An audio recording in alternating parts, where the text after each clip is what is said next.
Well, we're starting from the northwest of Nigeria this morning, and we're happy to have the governor of Katsina State with us, His Excellency Dikko Rada, who's the governor of Katsina State. Your Excellency, thank you so much for joining us this morning, all the way from Katsina. It's a pleasure to have you.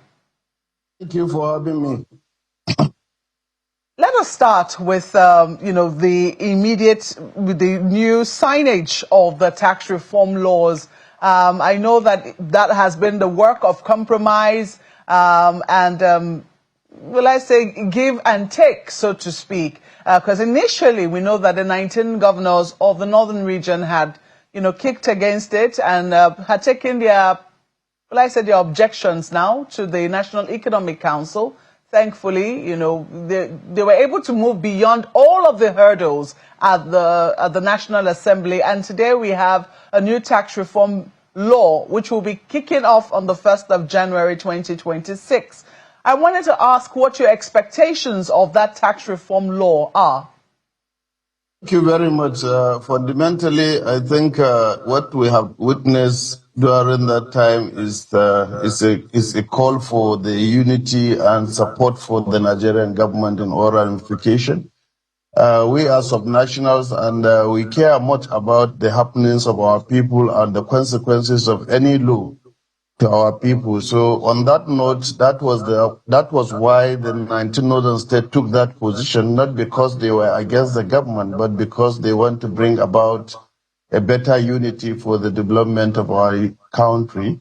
And today that it has been signed and it was all agreed by all Nigerians, our expectation is to see this law help to develop the economy and the well-being and standard of living of our citizens. And the most important part of that law that catches my attention is the tax relief for the small businesses, which is a very big plus for the country, and it will help a lot in rejuvenating the economy. We have been calling for that since when I was the DG Smeden, so that we can have relief on the small businesses, which are the engine room for the growth of Nigeria. And what we had today, it has really succeeded in doing that, and we are so grateful that the law is signed. Fantastic. I'm just glad that you mentioned the fact that you were once DG Smeden, and I think we a few days ago, we had the current DG Smeden here with us, and he mentioned the fact that Katsina State had come tops with regards to, states doing great jobs, supporting MSMEs. I can't remember off the top of my head if you retained that position this year, but yes, he did mention Katsina as one of the exemplary states. But can you tell us what it has been like for you? I mean, how have you prioritized medium, small, and micro enterprises in your state? What would you say has been the attractive? We have so much belief that no economy all over the world can grow without the MSMEs. And my stay in Sweden for 6 years has really opened my eyes on things that need to be done for micro and small businesses in our country. And when I'm saddled with the responsibility in the subnational at Katsina in particular, I felt that the first thing I should do is to establish an agency that we call Katsina State Enterprise Development Agency, saddled with the responsibility of developing those businesses. And the first thing we did, we established it through the legal backing of the State House of Assembly, and then we funded it fully, because first and foremost, as at last year to date, we have funded the agency with over 5 billion for the small businesses to develop, and we have matched these funds with funding from the BOI, Sterling Bank, and Smeden, which makes the funding about 10 billion for MSMEs to take advantage of. And the first priority we gave to it is we have done a lot of capacity building on MSME. We have done a baseline survey of all our MSME in the state, and we categorize them into different categories of nano, micro, small, and medium. And we have been able to create a BDS, that is Business Development Agents, in all our wards across the states. We have empowered them with laptops so that they can be able to monitor, guide the MSME in their localities. And then we categorize even the funding in different categories. There is those that are responsible, there is those that we gave grants, there are those that we gave loan, and all the loans that we gave to all our MSMEs, we didn't charge any interest. The government is banning out the interest rate, and also the government is giving them, is paying for the administrative charges from the banks. So what we are trying to do is to try to empower them financially capable, and then improve their skills acquisition, and also improve their vocational standard. And so that and what we did is also we have revamped the IDC center that we have in Katsina. We have provided it in conjunction with SMED, and we have provided it with all the necessary machineries. And we are focusing our attention on ICT and fashion development. We have provided all the necessary machineries for the small business to take advantage of that center, because it's a hope that allows them to come and do whatever they want to do, because most of our small businesses cannot afford those industrial machines that they need to boost their economy. So And we provided that. It's 2 years now of you being in, 2 years plus, because you were elected, you were sworn in on the 29th of May. For a number of people, while you've done some of these things, the challenges continue to remain for small businesses. One of the biggest challenges that MSMEs face is the issue of power. I think businesses in general across Nigeria. Are you doing anything in the area of affordable electricity, especially now that there's been a devolution of some sort, devolution of powers to the states with regards to regulation and production of electricity? Yeah, we have gone far in that area, because what I would like to tell you now is that we have even developed some mini grids for the benefit, so that we can be able to do. We have developed some mini grids which are about to launch very soon, and so that at least we can take power off those places and be able to provide efficient supply of work using the renewable energy concept. Because we identified in Katsina State that we have about 12 institutions that consume about 95% of our cost of energy. And we are trying to take all those 12 institutions away from the national grid, so that we can provide them with, and then reduce cost of overhead of our states. And then I also want to tell you that we have developed an economic center. And that economic zone that we have developed, we are trying to empower that economic zone with an independent power. We have been talking to many companies. We have signed an MOU. Very soon we are going to start providing the solar energy in those industrial centers. The essence of providing solar energy is for those who have small businesses to establish. They have a space and they have electricity 24 hours, and they have a one-stop shop in that economic center that provides all the regulatory agencies a space for them to be able to regulate their businesses and be able to be monitored properly with electricity available. And we are aware that the federal government has established a windmill in Katsina, and that windmill has been in existence for over 10 years ago, since the time of the late President Eradua when he was president. And then the place has become moribund and is not being efficiently utilized. And then it has not even been launched, because the project has not been completed. It's about 80-90% completion. And I have gone to Paris. I met with the company that established it. And then we wrote to Mr. President. And when he was in Katsina, we told Mr. President what we need is for the federal government to hand over that project to us to complete, and also do a hybrid on the windmill along with the solar energy, so that at least we can generate 20 megawatt from that and be able to address some of the power challenges that we have in our state. And that has gone far. And we are meeting with the company in Paris so that we can finalize arrangement. And the federal government has since sent a delegation to the state so that we can finish the handing over process of that windmill, so that we can generate electricity for our people. And we have been talking to other companies that want to come and set up a solar farm and generate about 100 megawatts. And that has also been in the process. And we are talking with the French government as at now, and they are introducing a hydro 2 megawatt hydropower plants, and they are starting with Danja Dam so that we can provide electricity to our farmers and help them to Let me provide. quickly take you up on the issue of the windmill, which you mentioned. It's very heartwarming to hear that as a state government, you are taking on that project that has been abandoned by the federal government for close to a decade or so. It's interesting because we on this program have shown that particular windmill site for some time now, wondering when it will come to completion. How many megawatts are you hoping to be able to generate from that? And given the fact that it was a federal government project, have you been allowed to take it on, or is there some agreements you're reaching with the federal government towards that? Yes, the president has since given us approval to take up the windmill. What we are waiting is the Ministry of Power to finish all the paperwork so that we can get to start the work on it. And we have since made a cost-benefit analysis of all things, and then we got to know that the state government can be able to shoulder the responsibility of completion of that project.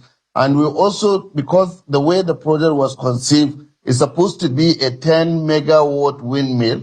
But when we had discussion with those people that started it, an expert in that area, it clearly indicates that since being equal, all things being equal, we cannot be able to generate up to 10 because of the way it was conceived up initial, but it can generate about 5 to 6 megawatt, and we are intending to have a solar farm by the side of it, which can generate 10 megawatt, and then put up the 10 megawatts along with the 5 or 6 megawatt that we can generate from the windmill, and be able to at least have 12, 13, 14 megawatt in that place. So that is what we intend to achieve, and that is what we are working to achieve, and inshallah we are going to make it very soon. And the work will soon commence when we finish the paperwork with the Federal Ministry of Water of Power. All right, Your Excellency. My colleague Ayo is in Lagos, and he has questions for you as well. Over now to you, Ayo.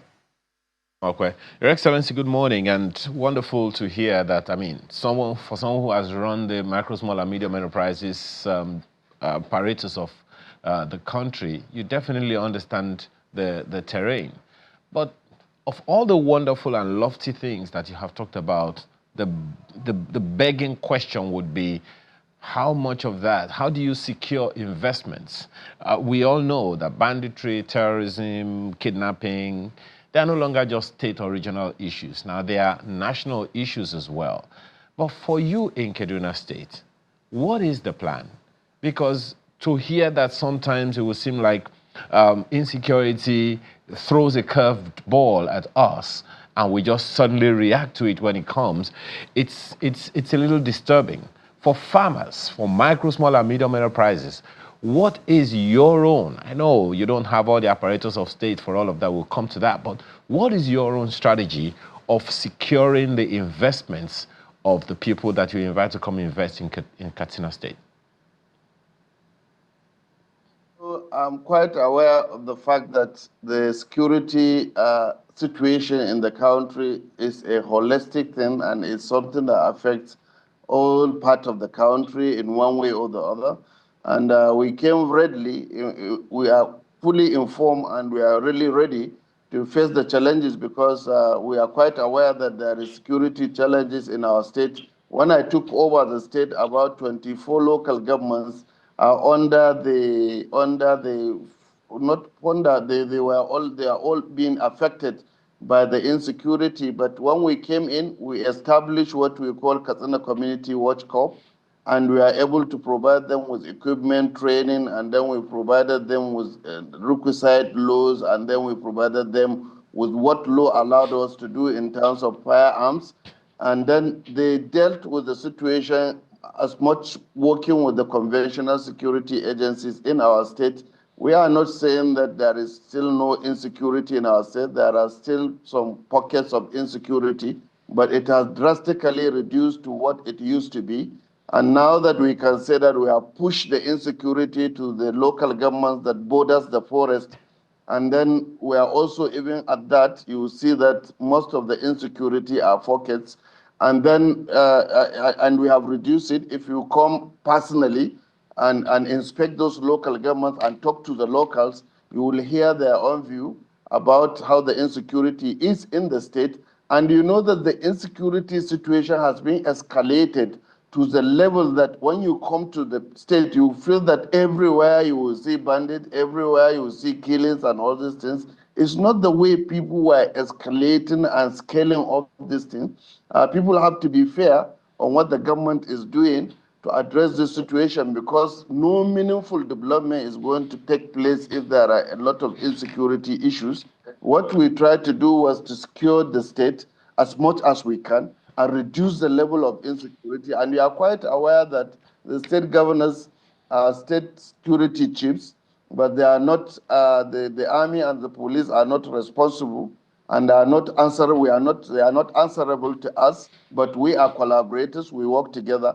And that was the reason why we created our own security outfit, so that they can complement what the security men are doing. And we took these boys from their localities where those things are happening, because they know the terrain better, they know those people better. And most of these perpetrators of this banditry are people from our own area. They are not alien people. They are not 90-something% of them. We know their fathers, we know their grandfathers, and they are living with us. So this situation requires local involvement, and that was why we created this outfit, so that people at the local level can provide us with information. They can lead the fight to the enclaves of the bandit, because they know the terrain better, and they can be able to fish out informants that are living within us and giving information for the bandit, and those also who provide logistic support to the bandit, because without unbundling that, you will not be able to fight this insecurity successfully, because most of those people that are giving them logistics, that are providing them with logistics, providing them with information, collaborating with them, are living with us and sleeping with us. So the first thing that we need to do is to fish out, and we have gone far in doing that. We are able to eradicate a lot of them, remove them, and take them to the law enforcement agency for proper attention. And that has been going on, and we have to say that thank Almighty Allah for giving us this opportunity to reduce this level of insecurity. And we continue to fight, and we are looking at the challenges and trying to surmount all these challenges and be able, and the synergy between the community watch corps that we have created, the Nigerian army and the police, is very cordial, and we are working very well with them. And a lot of local governments, the bandit has even called for fees, because when I came on board, I told them that I will not negotiate with any bandit, because there is no point for me to negotiate with anybody at the point of disadvantage. But now that we have dealt with the situation as much as we could, some of them are coming out and embracing the peace issue, and we have gotten peace accord with the locals in some of the local government in the state. And since when those things were done, and for over 3-4 months now, there was no any attack in those Interesting, Your localities. Excellency. One of the things that perhaps one of the strategies of the federal government, which is the issue of forest guards being engaged. That's on the one hand. On the other hand is the talk about state police. I'd like to know what your take is on either of these. There are those who believe that forest guards without state police is half measures. If it were left to you, would you clamor for state police in Katsina State? Is Katsina State able to afford its own state police today? Yes, I think we have written, we have even written clearly the position of Katsina State that yes, we need state police. And our point, our reason for that is very clear. Because when I came, it requires that those people that now we have employed as community guards, we cannot be able to give them superior arms. Why? Because the law does not allow us to do it. If we have state police, they can be able to have superior arms the way the bandits are having it. So with that, they can be able, if our boys could have been allowed to use AK-47, this banditry in the state could have been history for the last 2 years. But it's because they have superior arms than our own, our boys can only use pop action. So that was what is making the fight very difficult. Even myself, before I became a governor, I had that notion that state police are not good. Why? Because some governors may use it for political reason against their opponent. But when I came into the office, I realized that there is need for this state police, because if we are giving directives to these people and we are their influence and we can take phonetic action against them, things could have been different. But if you ask the military or the police to go, if they refuse to go, there is nothing you can do to them as a state governor. So, but when you have that authority to do that, and when people were talking that the state governors can use the police against the opponent, I tend to wonder, because the state police and the army are under the president.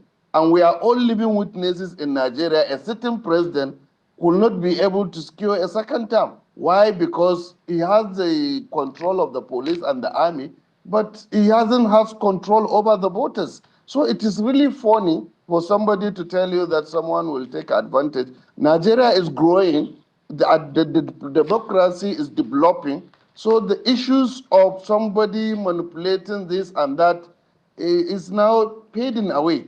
And Okay, with well, that, we have to look at the major situation in front of us and try to deal with the institution, not to be talking about some very minute reasons, even if there are levels in which a person in authority can use security to win election. There is level well, to Your that. And Excellency, we have seen sitting governors losing election. We have seen a sitting president losing election despite the control he has over the security. well, Your Excellency, now that the constitution review process is on again, is this something that you, at a state level or at a regional level, or even among your colleagues in the governors forum, is this something that the governors would want to champion as I an think agenda for the about constitution 33, review? yes, I think about 33 governors have indicated interest in establishment of state police. We have submitted our position to the National Economic Council long ago, and about 33 governors have indicated interest to have state police. So this is something I believe that if we push it through the constitutional amendment, it's going to scale through, because I believe that 24 state governor or more than that, because 33 has already indicated we are going to get 23rd of the state assemblies to approve that. And I believe that this is the only way out with the present situation we are in Nigeria, with about 32 or 33 states engulfed with one problem of insecurity to another. We need to have that. We need to put politics aside, because you can't be governor for 1,000 years. Even if you try to manipulate anything or use any instrument of government, you will leave power after 8 years, and somebody is going to take off that position and use that same instrument against you. So we have to look at Nigeria, we have to look at the present situation and stop about all this nonsense that people used to do in terms of security situation in our country. Well, Your We have Excellency, to be several issues, beg for your own responses this morning, and I'm sure Markwe has one or two as well. But let me take you up on this one. Now, there's this talk of the coalition. And the core issue every one of them is talking about is, the current realities is biting hard on people. People can't eat, they can't transport themselves, economic realities are daunting and all. So, in your opinion, how real are these realities? And what promise can we make to Nigerians that, look, things are going to get better? Or is this the way it's going to continue?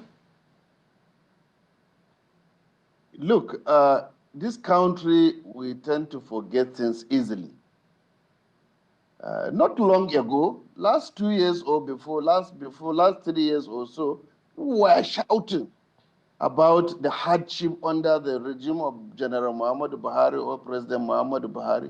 And we can still remember when people were shouting when Jonathan was the president, when people were shouting when Shagari was a president, people were shouting when we have military junta in this country. So, Nigerians tend to forget things easily. Nobody is going to say that there is no hardship in Nigeria. Whoever says that is just trying to lie to himself. But the only way out of this situation is, what can we do to salvage that situation? What can we do? That is why, as subnational, we are bringing about so many social programs to alleviate the sufferings of the people. And we realize that in Katsina State, our major thing to revive any economy in the state is to empower our farmers, which are 90% of our population. And this is what we have been investing as a government to try to subsidize input to the farmers, to try to provide machineries to the farmers, to try to provide extension services to the farmers. Once we are able to do that, we will have food security. Once a common man has food, he doesn't have anything to worry.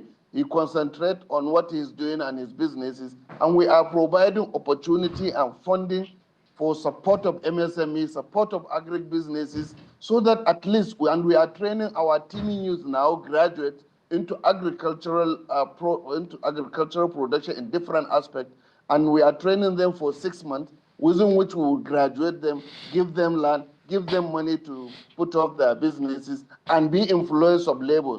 That is the only way we can rejuvenate the economy. But this coalition that we are talking about in Nigeria, what is new to Nigerians about it? Who are these people into this coalition? Why are they not in another coalition before? What are they going to come and do different from what is happening in the country now? Can they promise Nigerians that they are going to bring about, they will bring the subsidy, fuel subsidy? Let them come out and tell Nigerians, those who want to contest for president under this coalition, let them come and tell Nigerians, are they going to bring subsidy back? And if they are going to bring subsidy back, let them tell Nigerians how they are going to run the government. And with what resources are they going to run the government? And with what resources are they going to pay to bring about the subsidy? Let's be realistic. Let's tell ourselves the truth. The time for deceiving Nigeria is over. Who was not in government last regimes? Who is not in government? We have seen that, we know the track record of everyone. We know what they have done when they were in government. And they are now crying and shouting because they are outside of the government. Let's be realistic. If we are coming with something new to Nigerians, every Nigerian is going to embrace it, because all of us are here to make Nigeria better and try to do it. Our problem is we, the politicians, and we must clean ourselves and be sincere to ourselves if we want to move this country forward. Well, Your Excellency, just one more issue here. So the issue of local government autonomy is something that a good number of people are still wondering how it's playing out. We still hear a situation where some local government chairmen are saying that their state governors forbid them from opening an account with CBN and all of that. And it is definitely affecting security at the local levels. Just as you said, all insecurity is local, all development is local. What is the issue that you think governors have with the autonomy of local government administrations? This issue of local government autonomy, I am a beneficiary of that. I was a local government chairman for about 6 years in Katsina State, and I've enjoyed autonomy. And that enjoyment of autonomy has really helped my political career. And what I want to say is, for some states, I may not speak on their behalf, but maybe I will speak for my state. I believe there should be autonomy in local governments. I believe there should be. But my only concern about that is we have to put some mechanism to ensure that we monitor those resources to ensure that it's being utilized judiciously for the benefit of the common man. Because even when we were given opportunity and autonomy in my state during the late era when I was local government chairman, but he put an instrument that checkmates what the local governments are doing and making sure that local governments utilize the resources as provided by the government. So what we need to do, even in Katsina, as I speak to you, we are enjoying autonomy to some extent, even without passing or implementing that judgment or whatever, because every end of the month, we sat down with the chairman, give them their resources, let them bring the project they want to do. We give them their resources to do those projects and ensure that we monitor and make sure they did what is supposed to be done. There is check and balances. So with check and balances, there is nothing wrong with the local government autonomy. I, as a state governor, I have resources that I can be able to do my projects. I don't need to go. And then it's a complementation, because if local governments are doing things, state governments are doing things, federal government are doing things, we will help develop this nation. But I don't have problem with the local government autonomy. My problem is let's secure certain things. The payment of salary for the teachers, the payment of health workers, the payment of local government and pension and gratuity to the workers is something that we need to work holistically about it to ensure and guarantee workers of their safety under the autonomy. But with that, I don't have any problem. But there should be check and balances from the Ministry of Local Government and from the local government auditor so that we make sure that the money is being utilized properly. With that, we will have a better country and it will reduce a lot of other hardship on the people. Speaking of hardship, Your Excellency, has there been any way to measure? Because I know that you've put quite a number of policies and programs in place to reduce the suffering on the people as a result of some of the policies that have been taken at the federal level and perhaps also at the state level as well. Has there been any way to measure all of these policies to see what effect, if they're really having the desired effect on the people of your state? We created a Bureau of Statistics in the state so that we can be able to monitor the poverty level at the state level, out of school children, almajiris in the school, and all their data. We have done baseline studies on our health institution, on our education, on the farmers. And again, you have just recently seen the MBC result of the ease of life, that Katsina State came number 1 in terms of ease of living, because the prices of food, commodities, and water is the lowest in the whole country in Katsina State. Why do we do that? Because we do some kind of intervention, very high level of intervention in agriculture. We also have done a high level intervention in reducing the cost and prices of foodstuffs, because at a time we came out with our product that we bought in our stores and sell those bags of rice, maize at the cost of 20,000 to the underprivileged people. And still now we have in stock. When the time gets tough, we will bring down the prices in our state. And with those policies and helping the downtrodden and trying to empower our youth, our women, and all other categories, that was how we are bringing out. And the statistics that we are having has really indicated, I could have given you, roll out the figures, but I don't have the figures now. I don't want to misquote. But I tell you that we are monitoring the level through the Bureau of Statistics of our state, and we are trying to address those challenges as it comes. And the result has really indicated even the out-of-school children has been reduced because of the policies and the new schools that we have built, because of the initiatives that we came out with, because of the reduction on the level of insecurity. Some children were able to go back to schools, and our schools were open and normal activities are taking place. So we are trying gradually to reduce the level of poverty, gradually to reduce the level of out-of-school children, and reduce the maternal and child mortality rate in our states. That is why now we are trying to have a functional primary health care in each ward out of the 361 wards. As I speak to you today, over 200 have been fixed as functional primary health centers in the state, and they are operating 24 hours with some vehicle that can move from the primary to the secondary hospital or tertiary institutions. We have upgraded over 7 primary health centers to general hospital. We are building one of the most important and one of the biggest public imaging center in the country. We have already established dialysis center, which is one of the biggest public dialysis center in the country. All these things are in Katsina. It may take time to come and see what is happening. And I'm sure, do you also have the personnel to man some of these health centers? Because you know that... we are doing it in simultaneously. As we are providing this, we are taking our doctors for training in some of those things that we are providing at the center. We are doing it simultaneously at the same time, trying to build, and we have created a portal. Since when I came, I even opened a portal for employment of doctors that may wish to take employment wherever they are from this country.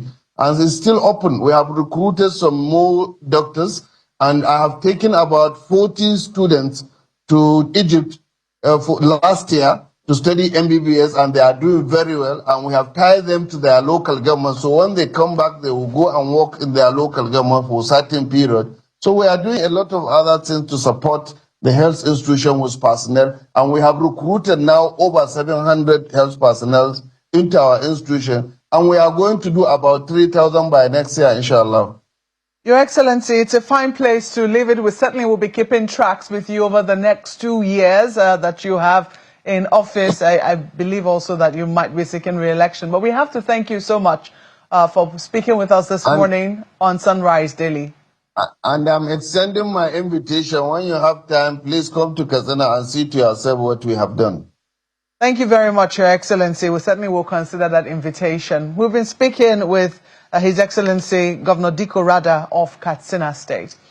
Well, that's how we wrap up. That's how we wrap up this morning's program. We have to thank you so much for being a part of it. Thank you for watching. I'm Maokwe Ogun Yusuf. And I'm Ayo Makinde. Enjoy the rest of your day.